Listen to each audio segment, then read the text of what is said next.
வரம் 6-0 வயதுக்கு பின் வாழும் வாழ்க்கை ஒவ்வொருவருக்கும் வரும். அந்த வருமான வாழ்க்கையை மிகவும் எச்சரிக்கையுடன் இருக்க வேண்டும். மிகவும் பெருந்தன்மையுடன் வாழ வேண்டும். நடை உடை பாவனைகளில் 60 வயதுக்கு பிறகு நல்ல மாற்றம் வேண்டும்.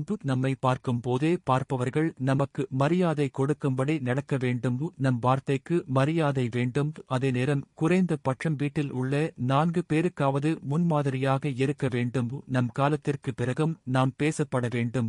அந்த விதத்தில் நம் சொல் செயல் சிந்தனை இருக்க வேண்டும். சுற்றி உள்ளவர்களுக்கும் உபயோகமாக இருக்க வேண்டும். முடிந்தவரை நல்ல விஷயங்களையே செய்ய வேண்டும். நாம் செய்யும் தர்மம் நம் தலை எழுத்தையே மாற்றும். அதனால் நம்மால் முடிந்த தர்மத்தை செய்ய வேண்டும்.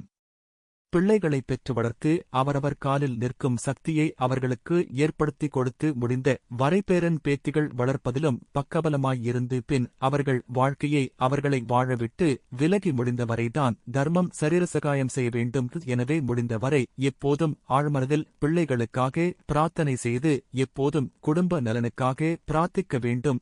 சுற்றி உள்ளவர்களுக்கும் நல்லது செய்து சந்தோஷமாக வாழ்வாங்க வாழ